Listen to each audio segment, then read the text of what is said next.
बिस्मिल्लाहिर्रहमानिर्रहीम। बहुत थोड़ा सा वक्त लूँगा, लेकिन शर्त यह है कि आप चुपचाप बैठ करके थोड़ी बात सुन लो। अल्हम्दुलिल्लाहि वकफ़ा व सलामुन अला इबादिहिल्लज़ीना इस्तफ़ा, अम्मा बअद, फ़अऊज़ु बिल्लाहि मिनश शैतानिर रजीम, बिस्मिल्लाहिर्रहमानिर्रहीम।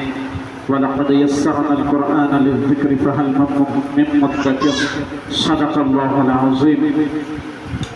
देखो, ये जो हमारे बच्चे यहाँ कुरान करीम पढ़ते हैं, इल्म दीन सीखते हैं, ये कोई छोटी चीज़ नहीं है। ये छोटी चीज़ नहीं है। ये जो हम अपने बच्चों को मदरसे का इल्म सिखा रहे हैं ना, कुरान करीम का इल्म सिखा रहे हैं, नमाज का इल्म सिखा रहे हैं और दीन का इल्म सिखा रहे हैं, ये इल्म हमारे लिए मरने के बाद बख्शिश का जरिया बनेगा। अगर हमने अपनी औलादों को सही तरह ये इल्म दीन सिखा दिया, तो ये इल्म दीन हमारे मरने के बाद हमारे लिए बख्शिश का जरिया बनेगा। आपकी बात समझ में आ रही है? बहुत थोड़ी सी बात बताऊंगा, लेकिन आपकी समझ में आनी चाहिए। अंदर वालों की समझ में आ रही है मेरी बात या नहीं आ रही? इल्म दीन किस लिए सिखा रहे हैं हम अपने बच्चों को? इल्म दीन हम अपने बच्चों को किस लिए सिखा रहे हैं? मुझे बता सकता है कोई? है?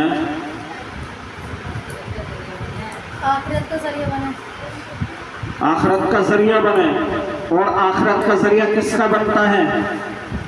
जो मुसलमान होता है, क्योंकि आखिरत मुसलमानों के लिए है। आखिरत की अच्छाइयाँ मुसलमानों के लिए हैं।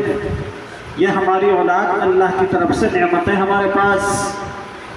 अगर हमने इसको इल्म दीन नहीं सिखाया, अल्लाह के रसूल सल्लल्लाहु अलैहि वसल्लम की सुन्नतें नहीं सिखाई, उन पे अमल करना नहीं सिखाया, अगर हमने अपनी औलाद को हुजूर अकरम सल्लल्लाहु अलैहि वसल्लम की मोहब्बत नहीं सिखाई, तो कल हुजूर सल्लल्लाहु अलैहि वसल्लम कैसे हमें पहचान लेंगे? तवज्जो से बात सुनो मेरी आप। देखो, कल क़यामत का दिन होगा। क़यामत का दिन, तसव्वुर करो क़यामत के दिन का। हम अभी गर्मी भी नहीं है इतनी तेज, फिर भी हमें पंखे में चैन पड़ रही है। क़यामत का दिन होगा, सूरज हमारे सर से कितने ऊंचा होगा? सवा नेज़ा, सवा हाथ ऊंचा होगा हमारे सर से।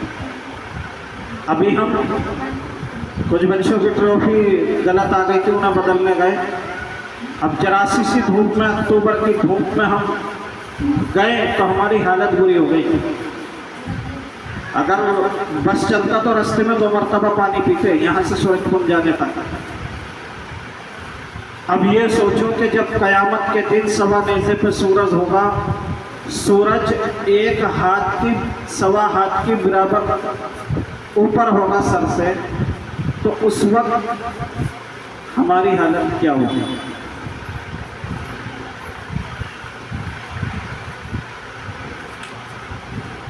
दिमाग कैसे खोलेगा? जैसे चूल्हे पे हड्डियां खोलती है। ये समंदर सब जल करके खाक हो जाएगी। समझ में आया आपकी? और हर एक आदमी इस चक्कर में होगा कि बस मैं बच जाऊं, मैं बच जाऊं।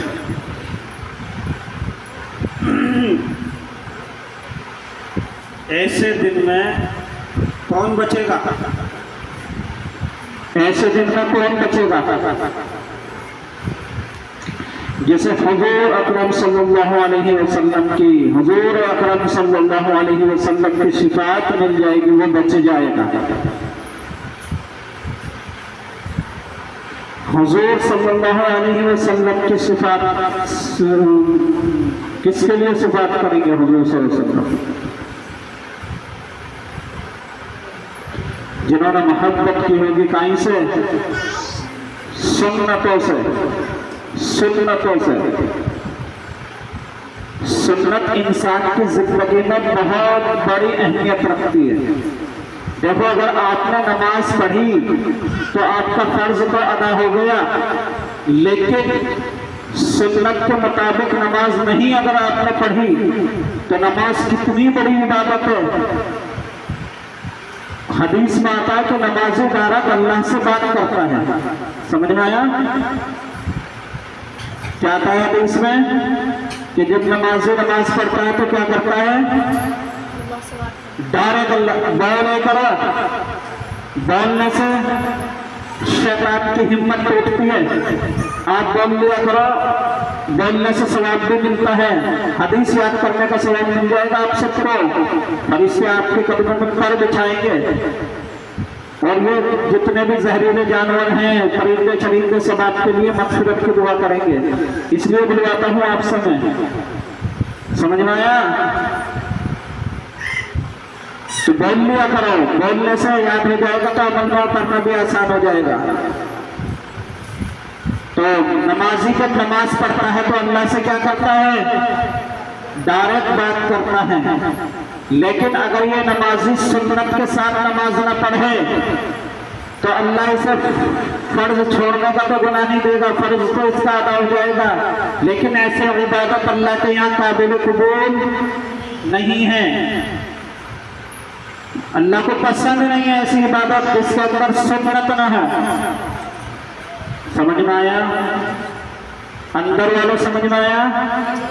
अल्लाह को ऐसा रोजा भी पसंद नहीं है जिसके अंदर सुन्नत न हो। रोजा कितनी बड़ी इबादत है कि आदमी के लफ्ज़ सूख जाते हैं, आदमी भूख से निडाल हो जाता है। और ये इतनी बड़ी इबादत है रोजा कि अल्लाह ने यह फरमाया कि मैं खुद अपने हाथों से इसका बदला दूंगा। सब इबादतों का बदला अल्लाह का किससे दिलवाएगा? फरिश्तों से। लेकिन रोजे का बदला अल्लाह किससे दिलाएगा? खुद देगा अपने हाथों से। तो कितनी कीमती इबादत है रोजा। लेकिन अगर यही रोजा सुन्नत के मुताबिक नहीं है तो अल्लाह के यहाँ इसकी कीमत नहीं है। हाँ, आपका फर्ज अदा हो जाएगा रोजे का, गुनाह नहीं मिलेगा रोजे को छोड़ने का, लेकिन अल्लाह को पसंद नहीं है ऐसी इबादत जिसके अंदर क्या ना हो? सुन्नत ना हो। तो हुजूर सल्लल्लाहु अलैहि वसल्लम, सुन्नत किसको कहते हैं? किसको कहते हैं सुन्नत? आपने से अंदर वालों में से कोई बता दो एक। हुजूर सल्लल्लाहु अलैहि वसल्लम के तरीके को, हुजूर सल्लल्लाहु अलैहि वसल्लम का जो तरीका था जिंदगी गुजारने का, उसको सुन्नत कहते हैं। अल्लाह के नबी ने खाना कैसे खाते थे, आप सोते कैसे थे, आपने वुजू कैसे किया, आपने नमाज कैसे पढ़ी, हत्ता कि आप बैतुल खला कैसे गए, कैसे बैठे वहाँ, सब सिखाया हुजूर सल्लल्लाहु अलैहि वसल्लम ने। हदीसों में हमें सब मिलता है, ये सब सुन्नत है। तो हमें अपने बच्चों को सुन्नती बनाना है। हमें अपने बच्चों को क्या बनाना है? अगर हमारा बच्चा सुन्नती होगा तो असली मुसलमान होगा, सच्चा मुसलमान होगा, पक्का मुसलमान होगा। लेकिन अगर हमने अपने बच्चों को सुन्नती नहीं बनाया तो कल क़यामत के दिन हुजूर सल्लल्लाहु अलैहि वसल्लम ऐसे वक्त में जब सवा नज़े पे सूरज होगा, ये दिमाग खाने की तरह खोल रहा होगा, वैदल बिहार सुफजुरत, अल्लाह कहता है कि समंदरों में आग लग जाएगी, समंदर जलकर खाक हो जाएंगे, पहाड़ रोई की तरह, वैदल जिबाल सुईरत, पहाड़ रोई की तरह, रोई के कानों की तरह, यानी कि रोई के जो वो होते हैं ना, क्या बोलता हूँ, तिनके, उनकी तरह ये पहाड़ तोड़ते फिरेंगे, रेजा रेजा हो जाएंगे, कोई साया नहीं होगा उस वक्त। लेकिन अल्लाह ने फरमाया इन्ना कल कौसर, हे मोहम्मद सल्लल्लाहु अलैहि वसल्लम, हमने आपको कौसर अता की है, हौज़ कौसर अता की है। और हौज़ कौसर का पानी ऐसा है कि जो क़यामत में पी लेगा, हुज़ूर सल्लल्लाहु अलैहि वसल्लम अपने हाथों से अपने उम्मतियों को जो सुन्नत से मोहब्बत करते होंगे, जो सुन्नतों को जिंदा करते होंगे, ऐसे लोगों को हुज़ूर सल्लल्लाहु अलैहि वसल्लम उस दिन में अपने हाथों से हौज़ कौसर का पानी पिलाएंगे। उस पानी की सिफात बहुत आती है, बहुत फजीलत आती है उस पानी की, लेकिन मुख्तसरन फजीलत उसकी क्या है कि एक तो सूरज अगर ये अपने सर पे भी रख लेगा उसे पीने के बाद तो इसे गर्मी का एहसास नहीं होगा। समझ में आ रही बात? अगर आदमी सूरज भी सर पे रख लेगा हौज़ कौसर के 2 घूंट पीने के बाद तो इसको गर्मी का एहसास नहीं होगा। ये कब बात है? ऐसे वक्त में ये कब बात है? अभी मुझे प्यास लगी, मैं आया वहां से तो जल्दी जल्दी में मैंने काम किया, तो मैंने बोतल उठा के ऐसे ही पी लिया, गिलास भी ढूंढने की मेरी हिम्मत नहीं हुई। उस वक्त में क्या होगा क़यामत के दिन, तो वो पानी आदमी को खूबसूरत बना देगा, बेहतरीन बना देगा, सारे गम दिलों से दूर कर देगा, हलक से उतरते ही वो हौज़ कौसर। और जन्नत में जाने तक प्यास नहीं लगेगी। अल्लाह क्या कहता है कुरान में? 50 अल्फ सना, कि क़यामत का दिन कितना होगा? आप अंदर वालों में से कोई बता सकता है, इनके अलावा जो आगे बैठी हैं, कितना होगा क़यामत के दिन? कितना बड़ा होगा? 50,000 साल। 50। आपके अलावा कहा था मैंने? 50,000 साल के बराबर क़यामत का दिन होगा। एक दिन। लेकिन जिसने हौज़ कौसर पी लिया उसको ये ऐसा लगेगा जैसे क्रिकेट में गया, एक पारी खेली, सिक्सर चौके लगाए और बड़ा इंजॉय करके वापस आ गया। या यूँ समझ लो कि किसी होटल में बैठा, दस्तरखान पे खाना खाया और बिल कटवा के वापस आ गया। ऐसा लगेगा क़यामत के दिन जिसने हौज़ कौसर पी लिया उसको। और उसके बारे में सोचो जिसे हौज़ कौसर नसीब नहीं हुआ, उससे कैसा लगेगा? तो कुल मिला के यह है कि हमें अपनी औलादों को सुन्नती बनाना है। हमें अपनी औलादों को हुज़ूर सल्लल्लाहु अलैहि वसल्लम की मोहब्बत सिखानी है। मोहब्बत हम कभी सिखा सकते हैं जब अपने बच्चों को सुन्नत की आदत डालें। हर एक माँ बाप इस बात पर तैयार हो जाता है कि जी इस बच्चे को किताब मत पढ़ाओ। हम दीनियात जो पढ़ाते हैं, हर एक माँ बाप के इस पे वजन पड़ रहा है, इसको किताब मत पढ़ाओ। अंग्रेजी तालीम में 10 घंटे लगा रहे हो। हुजूर सल्लल्लाहु अलैहि वसल्लम ने कल अगर क़यामत के दिन तुमसे सवाल कर लिया, मेरी उम्मत की बेटियों, मेरे दीन के दुश्मन की तालीम पर तुमने 10 घंटे लगवाए थे अपनी औलाद से और मेरी सुन्नतें नहीं सिखवाई थी, क्या जवाब दोगे तुम? या मैं क्या जवाब दूंगा? जिसने अपनी औलादों को सुन्नत नहीं सिखाई, हुजूर सल्लल्लाहु अलैहि वसल्लम की मोहब्बत नहीं सिखाई, जिसने खुद ने हुजूर सल्लल्लाहु अलैहि वसल्लम से मोहब्बत नहीं की, सुन्नतों को जिंदा नहीं किया, कल क़यामत में अल्लाह के नबी सल्लल्लाहु अलैहि वसल्लम फरिश्तों से इशारे से कह देंगे कि इसे मेरे सामने से ले जाओ। हौज़ कौसर को दूर की बात भी नहीं थी। तो मुख्तसरन बात यह है कि हम आपको इसलिए बुलाते हैं कि आपके बच्चे हमारे यहाँ पढ़ने आते हैं। आपको यहाँ आना फर्ज है। हम भी आपकी तरह इंसान हैं, दूसरी दुनिया से आई हुई मखलूक नहीं है।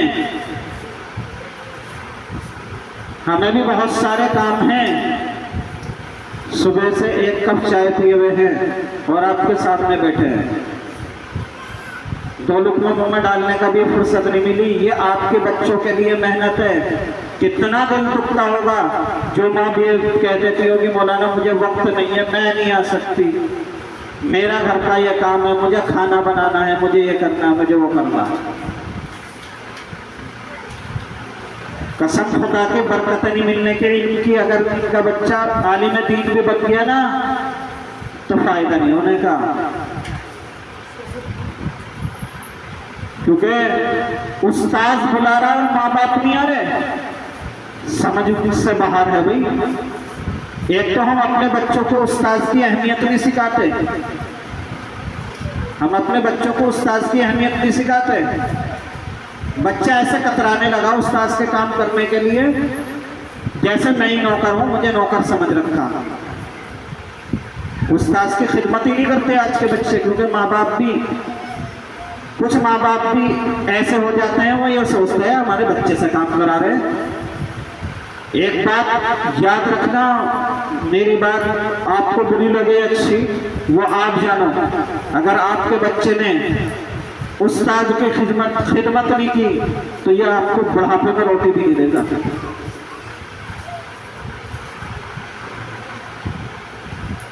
उस्ताद की खिदमत, अरे उस्ताद क्या खिदमत कराएंगे, कोई हम तो चलवा नहीं रहे। अब आप जहां मदरसे में बैठे हो यहाँ की सफाई करवा दी, वो भी वजूद देख के काम करवाते हैं, हम तो बेवजूद तो किसी बच्चे से करवाते ही नहीं।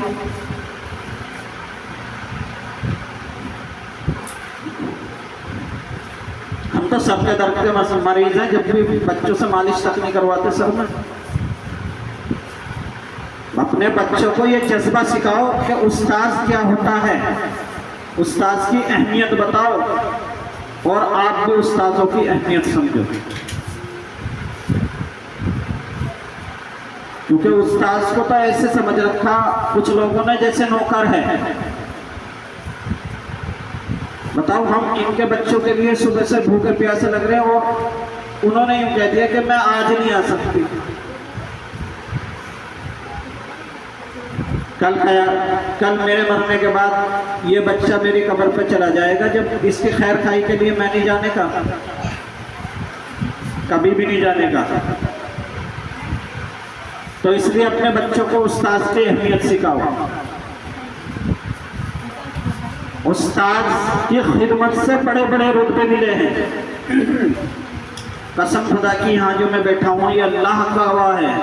मैं ये समझता हूँ कि मैं जो यहाँ बैठा हूँ, मेरे पास जो भी कुछ है, जैसा भी है, ये सब मेरे उस्तादों की दुआओं की बरकत है, दुआओं की बरकत है।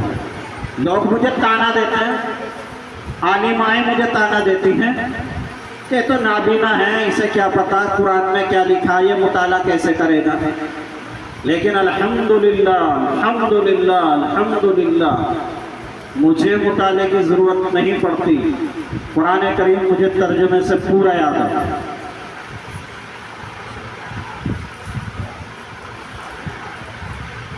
तो ये उस्ताज़ों की सरपरस्ती की बरकत है, ये उस्ताज़ों की दुआओं की बरकत है, खुसूसन ये हमारी माँ की दुआओं की बरकत है। अल्लाह के रसूल सल्लल्लाहु अलैहि वसल्लम के दामाद हज़रत अली रज़ी अल्लाह ताला अन्हु, अल्लाह के नबी ने फरमाया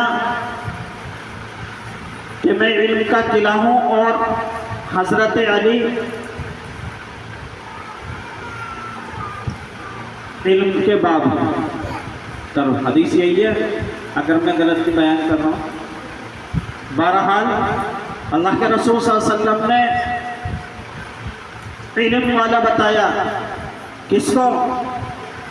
हज़रत अली को, कि ये इल्म तमाम सहाबा में इल्म वालों में सबसे ज़्यादा फजीलत रखते हैं। कौन? हज़रत अली रज़ी अल्लाह ताला अन्हु। हज़रत अली का कौल क्या है? हज़रत अली फरमाते हैं कि अगर किसी ने मुझे एक लफ्ज़ सिखा दिया, कितना? एक लफ्ज़। किसी ने अगर मुझे एक लफ्ज़ सिखा दिया, इल्म दीन मुराद है, इससे इल्म दीन का। और अगर वो मेरे खाल की जूती बना के पहन के घिस के फाड़ दे तो जब भी उस एक लफ्ज का हक अदा नहीं हुआ।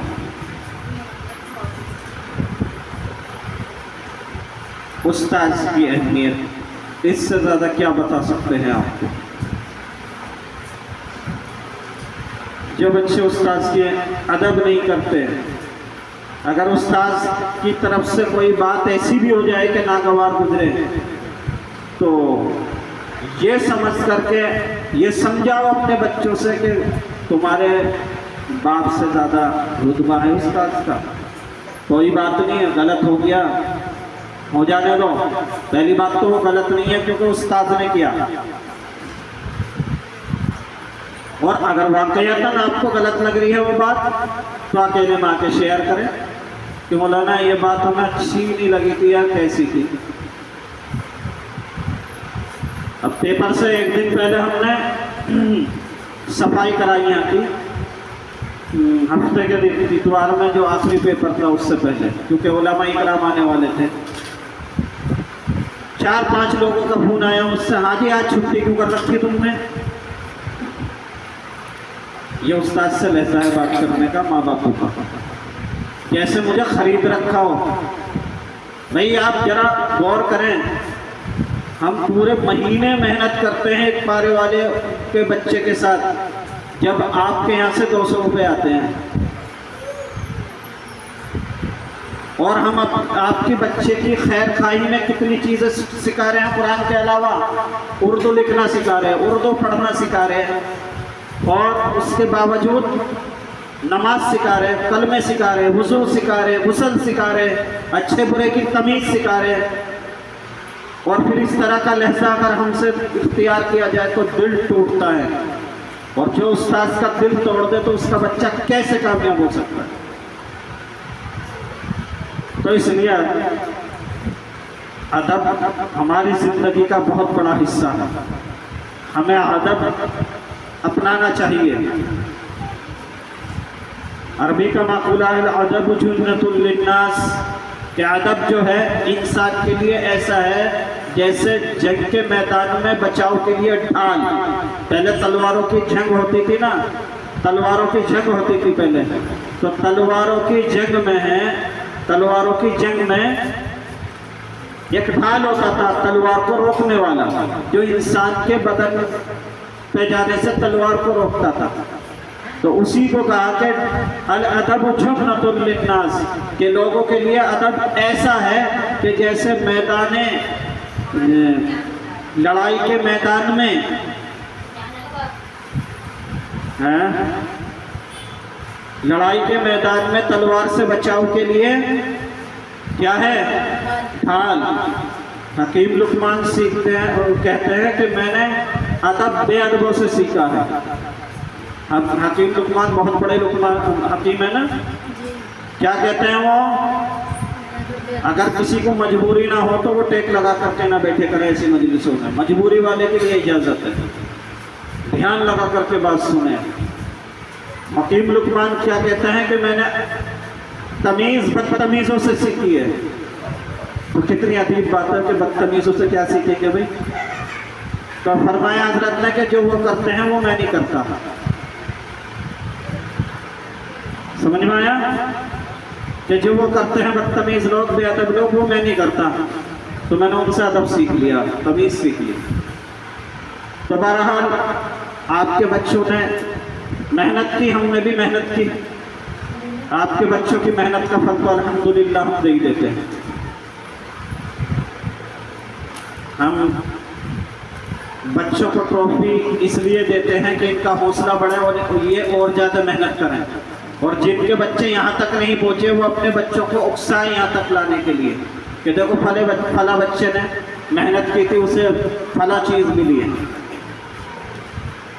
तो सालाना में तो हमारा तरीका ये है कि हम सिर्फ फर्स्ट वाले को, सेकंड वाले को, थर्ड वाले को ट्रॉफी देते हैं। लेकिन हमने ये देखा कि कुछ बच्चों ने ज़्यादा मेहनत की,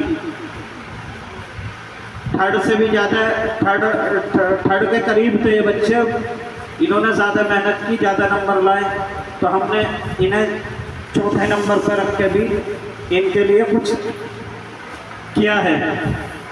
बहरहाल एक बात जहन से निकल जाती है, बात जरा सी देर में जहन से निकल जाना। तो ये जो है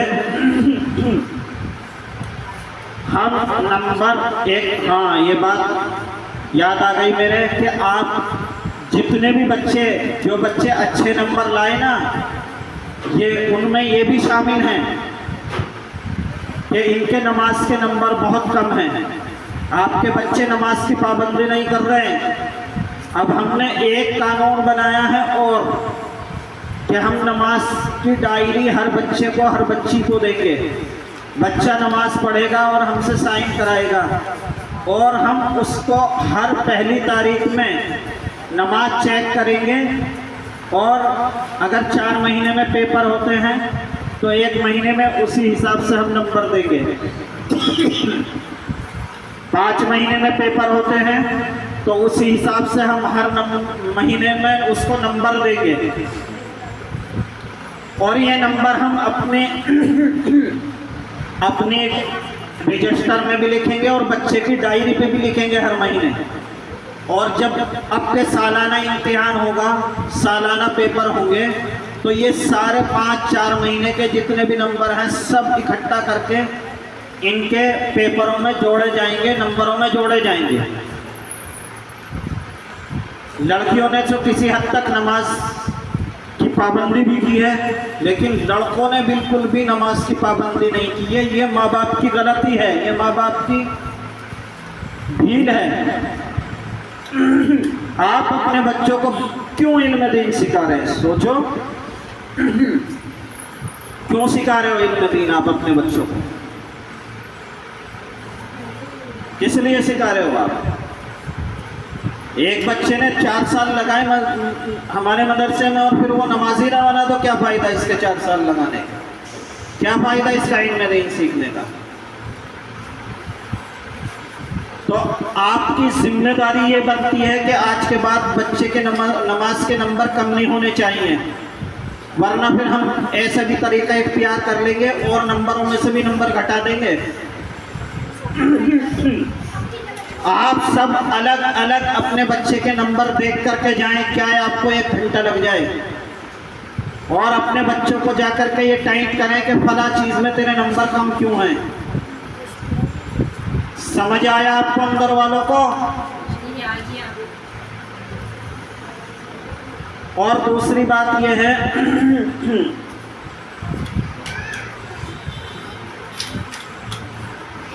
अल्लाहुम्मा सल्ली अला मुहम्मद व अला आलि मुहम्मद कमा सल्लैता अला इब्राहीम व अला इब्राहीम इन्नका हमीदुम मजीद। दिमाग बहुत कमज़ोर हो रहा, दिमाग से बात निकल जाती है बहुत जल्द। मेरी सेहत के लिए दुआ भी किया करो और मेरी सेहत का ख्याल भी रखे करो।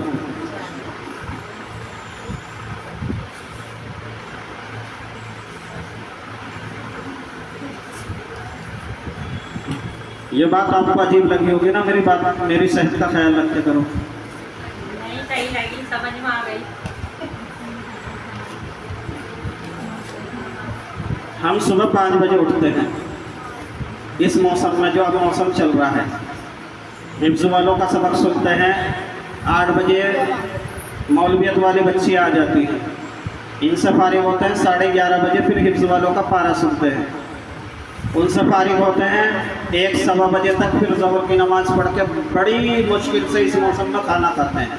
कभी कभी तो खाना भी नहीं खाते, चाय बिस्किट पे खा के बच्चों को सबक सुनने बैठ जाते हैं, क्योंकि आपका बच्चा देर से आ रहा, स्कूल से 2:30 बजे यहाँ पे आना, 4 बजे तक उसे फारिग करके भेजना भी है। तो 4, 4:15, 4:30 बजे तक जब तक ये जाते हैं, फिर असर की अज़ान हो जाती है। असर की नमाज़ पढ़ के हम अपनी तस्बीहात पूरी करते हैं, तो फिर मगरिब से पहले आपके बच्चे आ जाते हैं। मगरिब बाद हम फिर इन्हें पढ़ाने बैठते हैं, ईशा के बाद ये जाते हैं, ईशा के बाद खाना बनता है, इतने खाना बनता है, इतने हम वेटिंग में इंतज़ार करते रहते हैं, क्योंकि बीवी एक है, 2 हो तो एक खाना बना ले, एक पढ़ा ले। तो आप ये बताओ कि तकरीबन इस मौसम में हम 8:15 बजे तक निपटते हैं, सुबह 5 बजे से। समझ में आया आपको? सुबह 5 बजे से 8:15 बजे तक हम निपटते हैं। कब तक? 8:15 बजे तक इस मौसम में। और गर्मी के मौसम में तो हमें खाने के लिए 11 साढ़े 11 भी बज जाए। और लोग ऊपर से हमें नाम रखते हैं कि इन्होंने तो आदत बना रखी है ऐसी। आप अगर आपके बच्चों का 4 दिन सबक ना हो, आपको बुरा लगता नहीं लगता?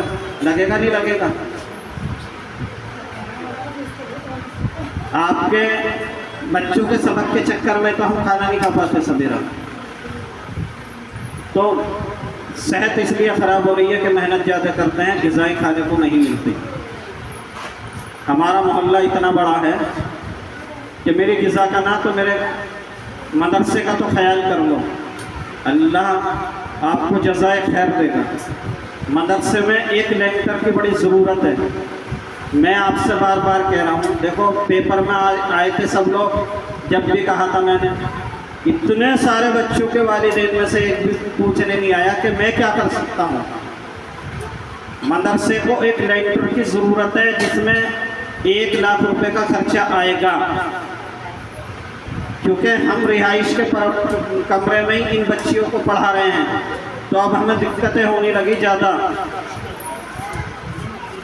आप मुझे ईमानदारी से बताओ, इस महल्ले के लिए 1 लाख रुपये भारी है भारी? अंदर वालों तुमसे पूछ रहा हूँ, भारी है इस महल्ले के लिए 1 लाख रुपये? और किस शख्स के लिए, किस चीज़ के लिए?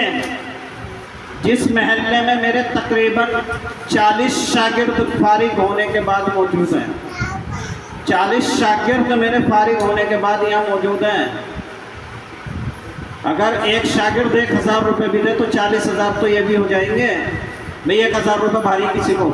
सोचो आप, भारी है किसी को 1000 रुपये? अगर आदमी दिल पे ठाने,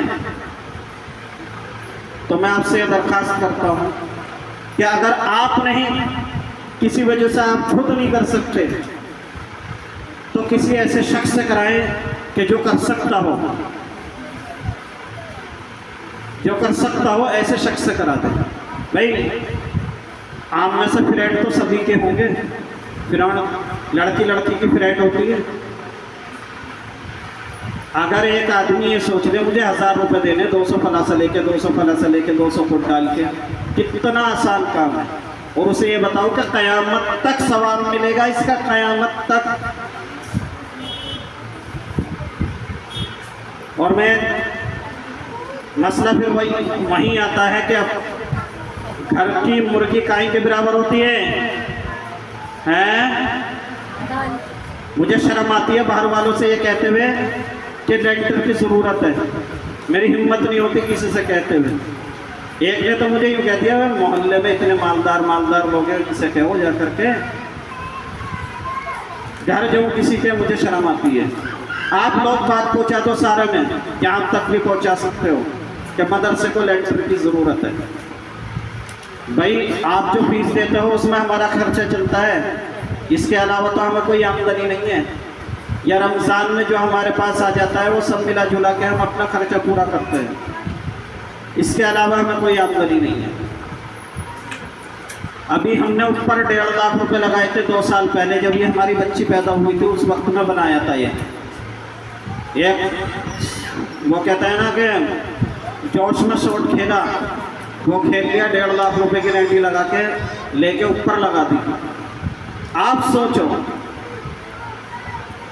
कि हमने 1.5 लाख कैसे उतारा हो। अभी 26,000 बाकी हैं, उसमें से भी हम कैसे उतार रहे होंगे।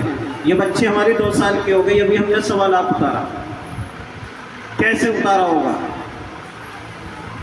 तो अगर हम अपने पास से रिस्क लेते हैं तो हमारे घर में भी तंगी बढ़ जाती है और हद से ज़्यादा बढ़ जाती है।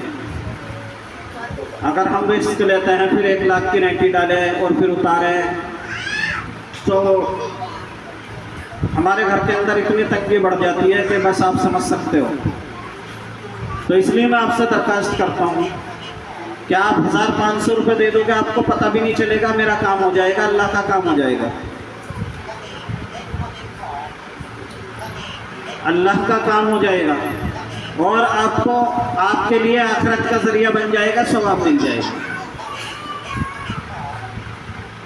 तो जैसे हमने आपके बच्चों के लिए ट्रॉफी का इंतज़ाम किया है, आप भी हमारे लिए कुछ इंतज़ाम कर लिया करो, आपसे गुजारिश है। कुछ बच्चे तो ऐसे हैं कि ट्रॉफी लेके उनके माँ बाप भी यहाँ को पलटते ही नहीं, ट्रॉफी लेनी छुट्टी, तो कम से कम ट्रॉफी देने वाले को एक हदिया दे दिया करो। उस्ताद का अदब भी शामिल हो जाएगा उसके अंदर, उस्ताद की दुआ भी मिल जाएगी उसके अंदर, और बच्चों के अंदर भी ये जज्बा पैदा होगा कि हदिया दें।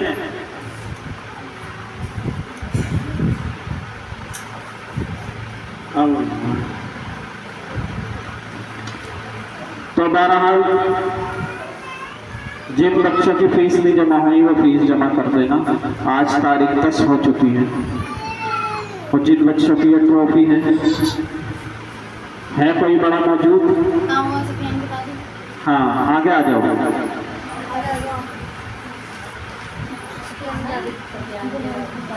अरबी वाली बच्ची आ जाओ पहले। फराना, फराना इनकी वीडियो अलग से शूट, ट्रॉफी वालों की।